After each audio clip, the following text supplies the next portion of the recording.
Hey, this is Sex Ed with Connor Habib. I'm Connor Habib, and this is my friend, comedian James Adomian. Hey, what's up? This is Sex Ed with Connor Habib. I'm Connor Habib. That's such a great impression of me. What I wanted to talk about today was having a sexually healthy, sexually open community. Basically, I want to talk about how we, in our everyday lives, end up shaming each other, silencing each other, showing each other that it's not okay to have the kind of sexual desires that we do have, and how maybe we can loosen that up a little bit. You know, if I'm walking down the street with you and I point out the dude that I'm attracted to, and you're like, gross, Connor. Yeah. Wow, how disgusting. Yeah. He's 5'7". Everybody knows that's the worst height to be. 5'7". If you're 5'8", it would be better. We'd be fine. Or 5'6" is great. Yeah, but that in between. What are you, some totally kind of vagabond? Yeah.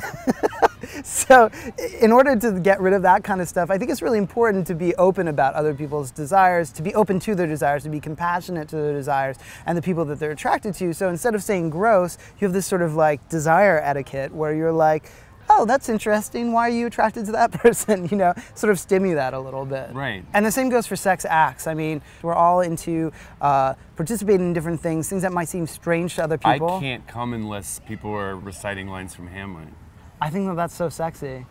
Thank you. Yeah. So, but I think that, you know, even anything that might look strange to you might be completely healthy and gratifying to someone else. So it's important to at least not shame the person. People have these things that they hold on to, right? Like you can imagine the sort of like Craigslist ad that's like, blindfolded, ass up in the air, totally lubed. I thought I open the door, that, you come in, drop a load, leave, no Asians. Right, like, it's like there's this whole thing, like some people have this thing that they just can't let go. So if you find yourself not able to let go of this like one aspect of your sexuality, maybe just take a look at it. Don't expect it to change overnight. We all have our desires, we all have the things that we're not attracted to, but take a look at it and allow yourself be honest about to why examine it. And Totally.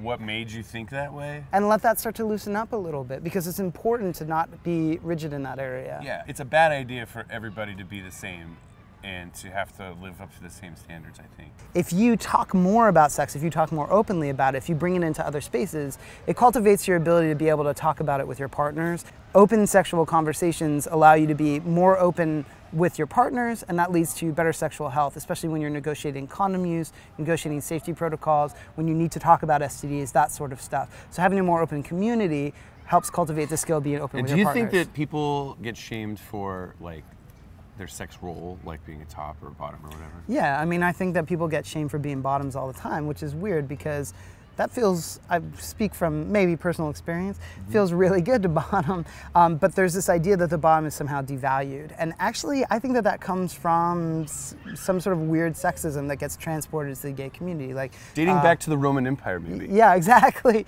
Well, seriously, and in some cultures, you're not even considered gay.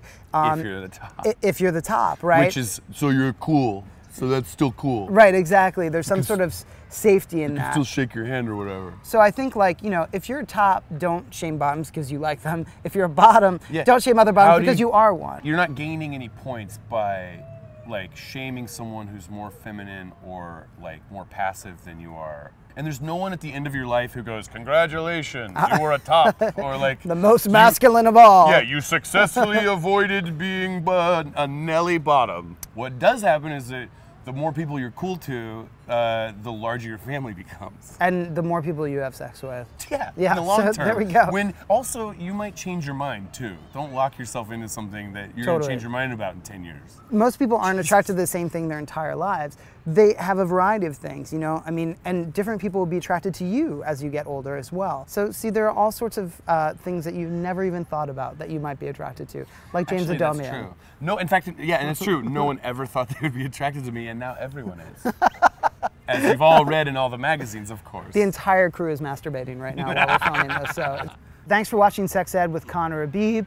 Remember to be open with each other in your community.